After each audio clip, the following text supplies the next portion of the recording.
අම්මා අපිව හදලා ඒ අම්මගේ කිරි බීලා ඒ අම්මම කොච්චර ලොකු වුණත් ඇඳුම් හොදලා තියෙන තත්ත්වයක ඒ අම්මා ඉද්දී මේ අම්මා ලොකු වෙලා පුතේ මට ගේ ඇතුලේ ඉඩ දෙන්න කියලා ඉල්ලලත් ඉඩ දෙන්නේ නැති සමාජයක තමයි අපි ජීවත් වෙන්නේ. මොකටද මහලු නිවාස?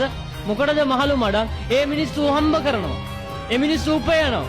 අපේ අම්මව බලාගන්න නිකන් හරි මගේ අම්මට රෝගයක් තියෙනවා. මූත්‍රා පිටවීමේ රෝගයක් නිතරම කියලා. මං බලනවා වගේ මගේ අම්මව කවුරු හරි බලන්නව පුළුවන්ද? එහෙම බැලුවත් ඒ අම්මට තෘප්තිය තියෙයිද? මගේ පුතෙක් මගේ දුවෙක් ඉද්දි කොහෙදෝ ඉන්න මිනිස්සෙක් මාව පිරිසිදු කරනවා කියලා ඒ දුක තියෙනවා මිසක් ළමයින්ගේ සතුට වෙනුවෙන් තමන්ගේ සැප නොතකා ඒ මහලු නිවාසවල ඉන්නවා. වෙලාවක් තිබ්බනම් ගිහිල්ලා ඒ මිනිස්සුත් එක්ක කතා කරලා අම්මේ කොහොමද? ළමයි මොකද්ද කියන්නේ? ළමයි ගැන මොනවද කියන්නේ ඔයා? ඔයා කොහොමද හැදුවේ කියලා ඇහුවනම් ඒ මව්වරුන්ගේ කටින් වචන නෙමෙයි පිට වෙන්නේ, ඇස් වලින් කඳුළු තමයි පිට වෙන්නේ මාදාගස.